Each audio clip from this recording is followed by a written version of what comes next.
Afternoon, everyone. My name is Shamila Nagar, Vice President SSTUWA, and I'll be your MC today. Just a few housekeeping rules. If we can stand up by switching off or turning our mobile phones in silence, thank you.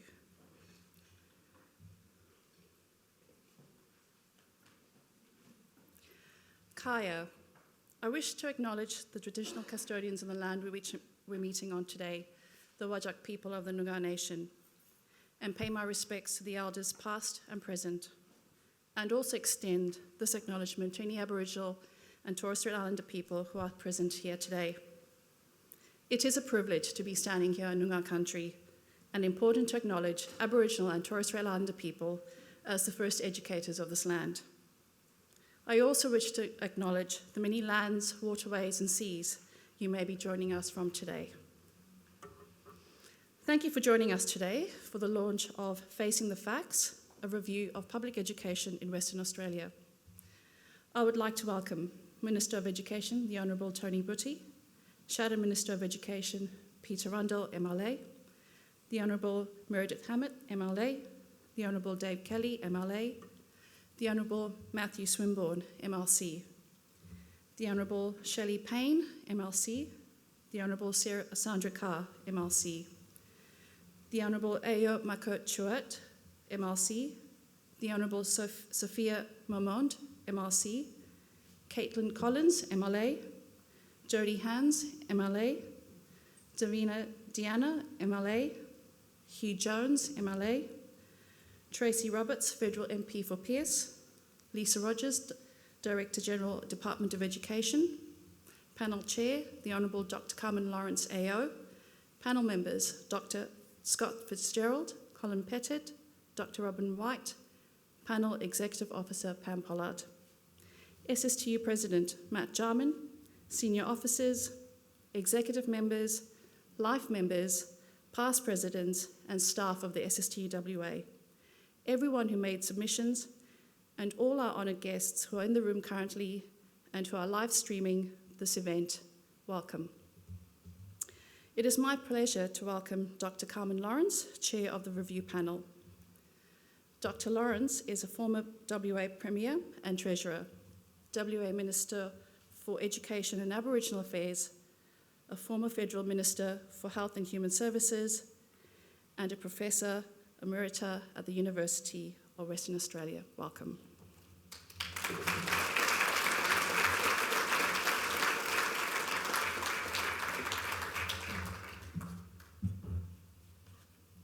Thank you very much indeed, and welcome to everyone here today. This is a very important occasion, and I must say I'm mightily impressed by the number of members of Parliament we have here today. That, to me, speaks well to the possibilities of making the changes that we've recommended, because it's important, obviously, that the message is spread as widely as possible, regardless of political affiliation or preference. The last several decades, as I'm sure you're aware, have seen a steady stream of policies designed to improve West Australia's education system. It's fair to say, as we say in the report, that schooling has undergone change on an unprecedented scale. If you look at the report, you'll see at the back there's an appendix that has a list of all the policy changes. It goes for nearly 5 pages. Thank you, Pam Pollard, for assembling it. Some changes are national in design and reach, for instance, the National Assessment of Plan. Others are a result of WA government policy like the Independent Public Schools Initiative. However, the evidence to support these changes has not always been adequate, and it's rare that comprehensive independent evaluations are undertaken, made public and acted upon. In some instances, the changes have not been accompanied by adequate resources and professional development, for instance, in inclusive education. In addition, the cumulative impact of these changes on teachers, on school leaders and students has not been seriously evaluated by policymakers. With a view to examining these impacts, last year the State School Teachers Union commissioned a panel, of which I was chair, I had the honour of doing that, to conduct an independent review of the state of public education in Western Australia. And I'd like to take the opportunity to thank my fellow panellists who are sitting here arrayed before us today, Dr. Robin White, Colin Pettit, Dr. Scott Fitzgerald and Pam Pollard, who acted as our executive officer, but particularly for their dedication, thoughtfulness and effective collaboration in producing this report. It really was a joint effort. The main focus of our inquiry was on those changes I mentioned, the changes in schooling that have occurred since 2010, and the effects that they've had on teachers' professional standing, workload, roles and responsibilities. The explicit request from the union was to suggest measures to improve teachers' working environments and job satisfaction, so that more choose to stay in the profession and others see teaching as an attractive career. In addition to receiving submissions from teachers, school leaders, parents and professional associations, members of the panel travelled throughout Western Australia and met with staff, parents and community members. From Esperance to the Kimberley, we heard the stories of what's going on in our schools and communities. In addition, the panel examined relevant research as well as numerous government documents and inquiry reports. We believe the 46 recommendations we have made are practical and achievable and will assist in improving teachers' morale and longevity in the profession. We have, in every case, asked the question we've recommended should inform education policy. Is this policy likely to improve the broadly defined educational outcomes for students? Will it improve it? If not, don't bother. And importantly, following up with independent evaluation rather than wishful thinking. We structured the report to first describe the changes and pressures teachers have faced since 2010, focusing on the major formal policy changes, a truly staggering list as I've said, shifts in funding and staffing, and changes in student and parent characteristics which complicate the teaching task. We then asked how these changes are affecting teacher workload, satisfaction and performance, and of course how the situation might be improved. We were looking for solutions. Using available data, we then asked what was happening to students' participation, achievement and satisfaction in the face of these pressures on their teachers. Finally, we considered the particular needs of Aboriginal students, particularly in regional and remote Western Australia. And we found that by any measure, public school staff in Western Australia continue to deliver high standards of education for our children. I want to underline that. Indeed, when account is taken of differences in socioeconomic status, public school students do as well as those in more generously funded private schools. At the same time, the gap in achievement between privileged and underprivileged students continues to grow, and our standing in international rankings is sliding. Our discussions with teachers and school leaders revealed their passion and dedication for the task of educating our children.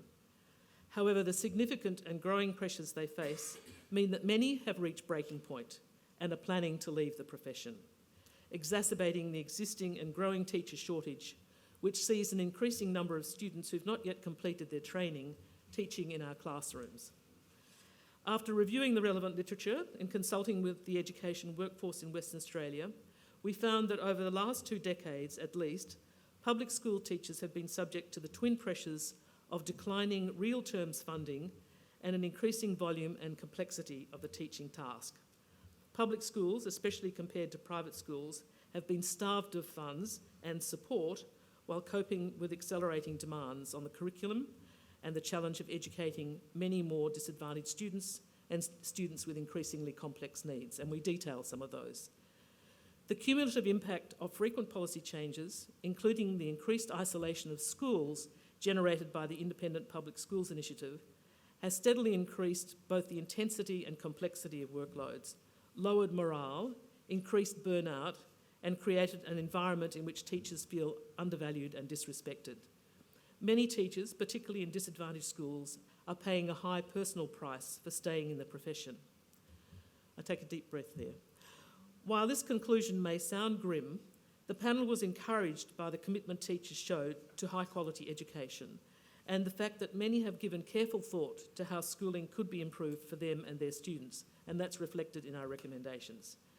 Many pointed to the need for a significant increase in public school funding. It really is time to face that fact, together with a better distribution of those funds to help teachers narrow the achievement gaps created by socioeconomic disadvantage, disability and remoteness. In teaching classes of children who are not developmentally ready for school, and they are increasing in number, or who display behavioural and mental health problems, teachers need smaller classes and adequate, locally available professional support services. This came through loud and clear. To deliver engaging classes for their students, they need access to quality curricular materials, time to prepare and assess, and a minimum of time-consuming paperwork. Changes are also needed, and we recommend, in the way appointments are made, so that rural and remote schools, who often have the most difficult education tasks, are ensured access to the best and most experienced staff. Guaranteeing teachers' right of return to their previous permanent positions would be a good place to start. Highly trained teachers and dedicated resources are also critical in seeking to improve educational outcomes for Aboriginal students. There's a clear need to improve teachers' and school leaders' access to quality professional development across the board and to reconnect schools with the central administration and regional offices so they have a sense of belonging to a coherent system. Reducing the volume and complexity of teachers' work is essential to ensuring their good health and to maintaining their commitment and invaluable experience in public school teaching. At the same time, such improvements will attract new entrants when they see teaching as a rewarding, creative and satisfying career. Critically, highly motivated teachers who are respected and supported will also improve and produce better outcomes for our children and for our communities. Thank you very much.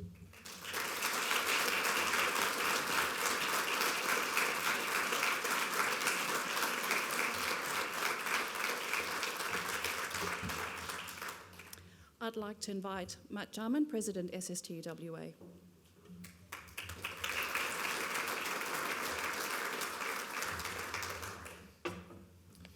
Thank you, Shamila, and well done on getting through all those introductions at the beginning. I think everyone was thinking the same thing. Thank you very much, Dr. Lawrence. When the State School Teachers Union first discussed the option of commissioning an independent review into the state of public education in Western Australia, it was with the intent of starting a conversation. We knew that after every election, both state and federal, every post-mortem cited education as a key issue for voters, yet pretty much every time the actual campaign election barely featured education at all. There is arguably no more important area for discussion in our state and perhaps across our nation. Education shapes individuals, education shapes communities, education shapes Western Australia, and education is the key to equity. Yet all too often when politicians talk about education, it is within the context of a culture war, public versus private, too woke, not woke enough. That shouldn't be in the curriculum. Why isn't that in the curriculum? What are teachers doing to stop vaping? Why haven't teachers done more to stop crime? Dr. Lawrence and her splendid team, whose names have been read out already this afternoon, have shown us where the truly important debate lies. And it all boils down to this. Do we, as a community, want a fully funded, thriving, dynamic, responsive public education system that delivers the best possible education to every student in Western Australia or not? Do Western Australians want an education system where every child, no matter their religion, their creed, their background, gets the same chance to be properly educated, to get a good job and to earn decent pay? Or do we believe West Australians, whatever their background, should have the chance to go to university or TAFE, into work on their terms with fundamental skills that they need to be successful? Well, we know the answer, because when we asked Western Australians if children deserve a quality public education system, 94.4% responded yes. 94.4%. The Lawrence Review findings have shocked the State School Teachers Union, and when it comes to education issues, we thought we were almost unshockable.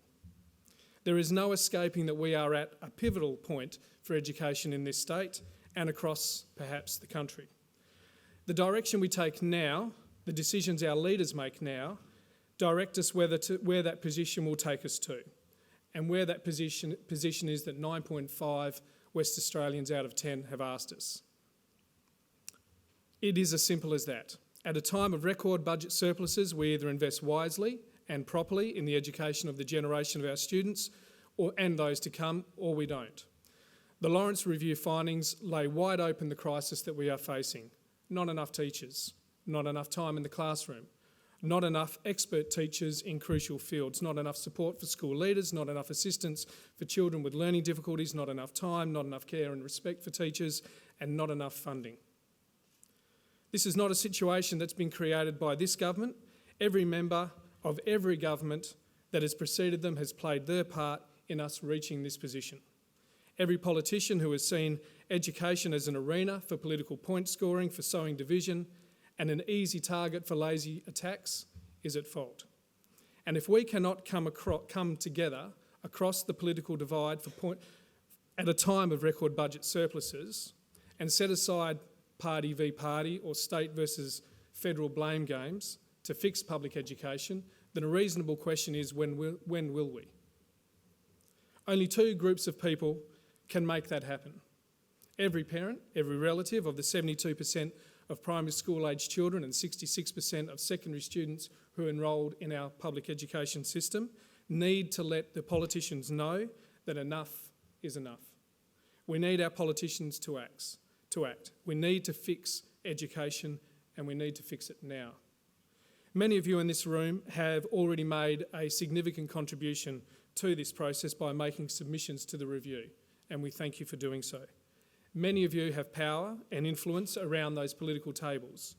We ask that you please use it to achieve the support that our students deserve. I think it's fair to say that we perhaps find ourselves in an unintended position. West Australians are now asking us to face the facts, where public education is and where they expect it to be.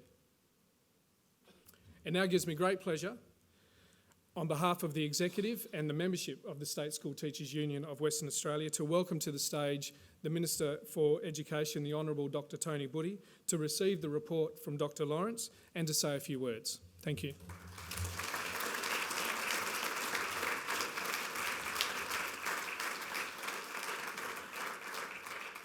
Thank you, Carmen. Thank you very much, Minister, for receiving the report, and I hope you find it of considerable interest. Sure will. Thank you very much. Thank you.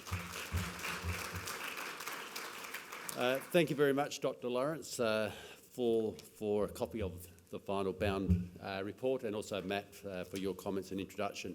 And can I also acknowledge everyone else that has already been acknowledged today, and also pay my respects to the Wadjuk people of the Noongar Nation, the land that we are meeting on today, and pay respects to the elders past and present. The acknowledgements have all been made, so I won't go through the list of all my parliamentary colleagues, but it's really heartening to see so many here, and also my parliamentary secretary, Meredith Hammett, and the Shadow Education spokesperson, Peter Rundle, and everyone else. Well, Carmen, to you and your team, thank you for the time and effort that you've put into this report. Thank you to the union for commissioning this very, very important report. As Carmen and Matt have both said, education is incredibly important, and public education is the most important part of our education ecosystem in Western Australia. I think I echo the sentiments that Matt, as the head of the union, Carmen as a former Minister of Education and the Premier in a Labor government, that education is probably our greatest asset in promoting the values of fairness, inclusion and opportunity for all. And those are values that I deeply hold. I also recognise the commitment of the profession, that being the teachers, that being the school leaders, that being the administrators, the office staff, those that make up the ecosystem, including the cleaners and the gardeners, all part of a very, very important education ecosystem, and also those allied professionals that come in on a daily basis. Because education is very, very complex. And I think part of the commission of this review is because education is very complex. I have an outstanding Director General, Lisa Rogers, here, and she knows how complex the education system is.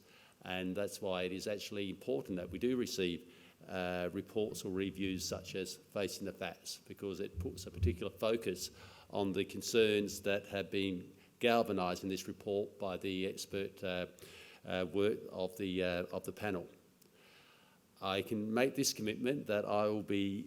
I've read an earlier draft of this. I don't think the final report probably has changed, but it's in a bound copy. I always like reading bound copies.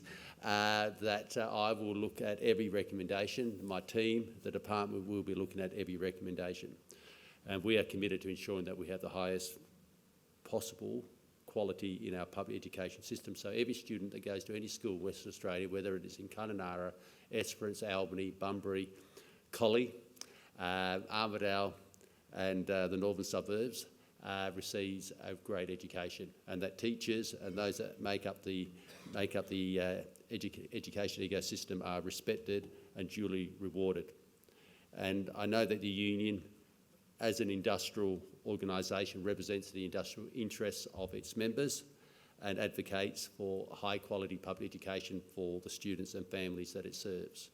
And I, as the Minister, have that same commitment. So, Carmen, thank you once again. I look forward to reviewing the findings of the report and look forward to delivering the best possible education system that we can in Western Australia. And I look forward, Matt, to continuing the conversation. Thank you very much.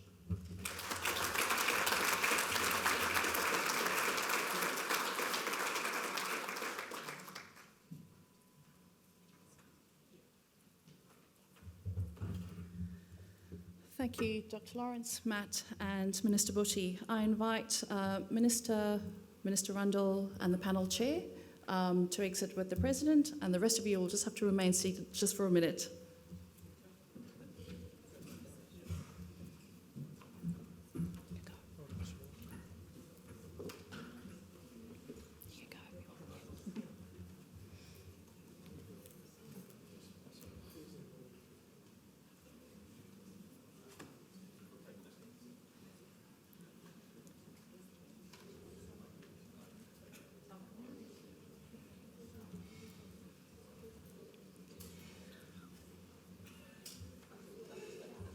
Thank you all for attending. Just before you leave today, as you'll see on your tables, there's a postcard that we're part of SSTUWA, full funding for our national campaign. So if you'd like to fill that out with your name, signature, and your postcode to fully fund education and leave it on your desks, we'll collect it up at the end. Thank you all for attending today, and I'm sure you'll be waiting to get your hands on a copy of the final report. As you exit, you can pick up a copy and join us for continued chatting and a refreshment as well. Thanks all.